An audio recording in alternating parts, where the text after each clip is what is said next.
I want you to look at something right now. Think of some major goal you want, or maybe it's one you're already working on and you have experienced a lot of setbacks, a lot of defeats.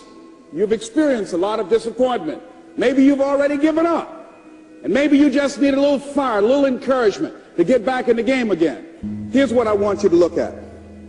There are winners, there are losers, and there are people who have not discovered how to win. And all they need is some coaching. All they need is some help and assistance, just a little support. All they need is some insight or a different strategy or plan of action to make some adjustments that will open up the key to a whole new future for them, that will give them access to the unlimited power that they have within themselves. That's all that they need.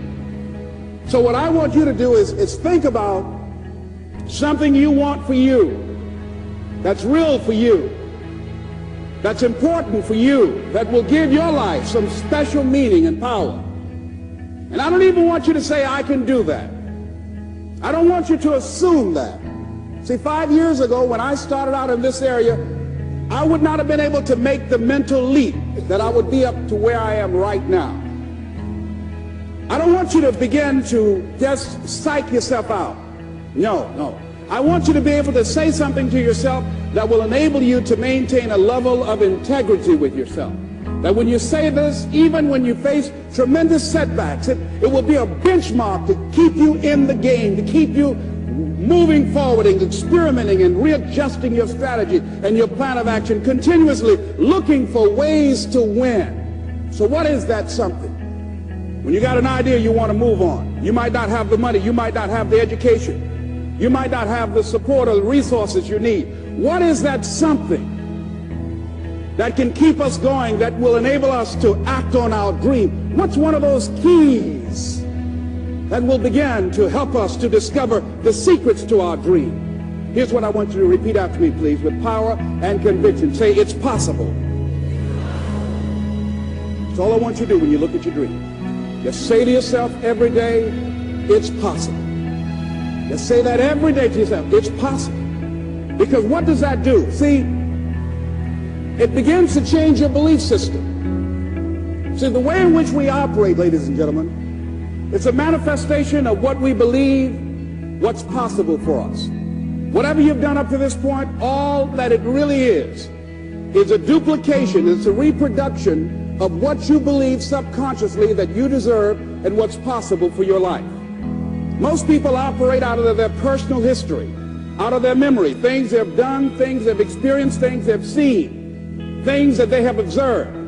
What I'm suggesting that you operate out of a larger vision of yourself. I want you to see yourself doing what you want to do, experiencing what you want to experience, having what you want to have, doing what it is that gives your life some meaning and value. Operate out of your imagination, not your memory. Because whenever you look at where you want to go, I'm wanting to warn you, you will have some conversation back here after you go through the data that you've experienced in life saying you can't do it. And so what you want to begin to do is ignore that inner conversation.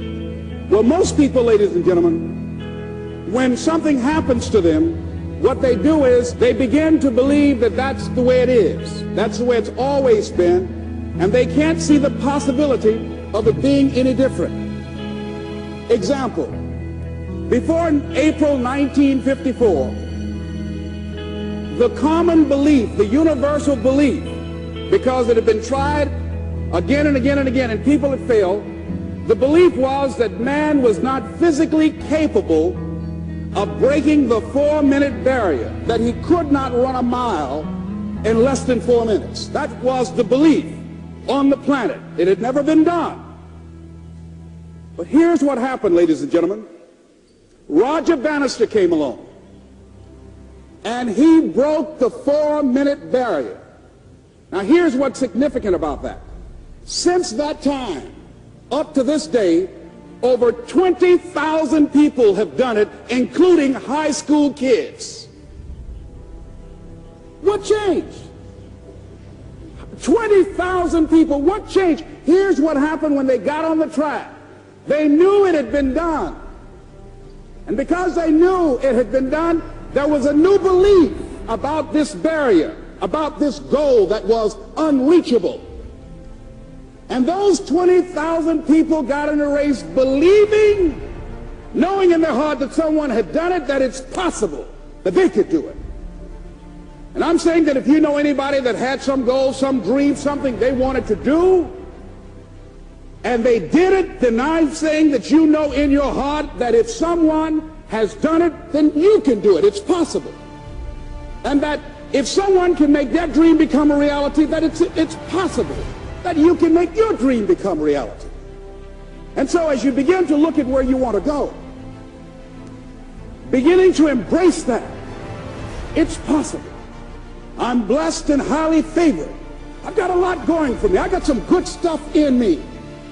And it's possible that I can bring my greatness out here in the universe. That I can do what I want to do. It's possible I can write my own book. I can have my own business. I can take the trip and travel around the world. It's possible. I can bounce back from adversity and reinvent my life. It's possible. Regardless of where I am, that things can get better for me. It's possible. I'm thinking about two men right here in Chicago who were fairly successful, similar background, educated. They worked for a corporation for many years, and they were among many people that were laid off. Two guys who were very good friends. One went out looking for a job for several weeks along with the other one, and they faced disappointment and rejection again and again and again. They couldn't find any work, which is the story of many people across this country. One guy stopped. He became discouraged. He stopped going. He stayed home looking at television, became very argumentative and toxic with his wife, drinking beer, getting on the phone, talking to his other negative, unemployed friends. And he just gave up. The other guy kept looking for a job everywhere he could go. Every time he could get an opportunity, kept asking people, networking, checking the newspapers every day. Kept going everywhere he could, trying to find a job. You have too much education. You're overqualified. You won't be here long enough. He kept going. He kept going. He went to a place and said, look here, I tell you what, if you can't hire me, and I know you can use my talents, abilities, and skills, I don't want to sit home and do nothing. Just let me do some volunteer work. You don't have to give me anything, all right? I just want to work. I want to be busy. Guy said, okay, it's on you now, but don't expect me to give you anything. It's okay. This guy came in and worked. He was the first one there. The last one to leave was the best employee there. About 4 weeks later, one of the top managers quit. They were looking for a replacement. Guess who they selected? This other guy. This guy who was volunteering his time. He got the job. What was the difference between the two men? Eyesight and mindsight. Eyesight is judging on what you see, judging according to appearances. But mindsight is how you interpret what you see. One guy said, it's not possible, it's over, I'm finished. I can't do it. I can't make it. He surrendered. I've faced rejection again and again. I'm not going anymore. There are no jobs out there. But this other guy, he felt that in spite of the no's and rejections, in spite of how bad the economy is, in spite of what the newspapers are saying, that it's possible that somebody somewhere will give me a job. He just kept going, thinking it was possible. And guess what, ladies and gentlemen? That's what we have to do with our dreams.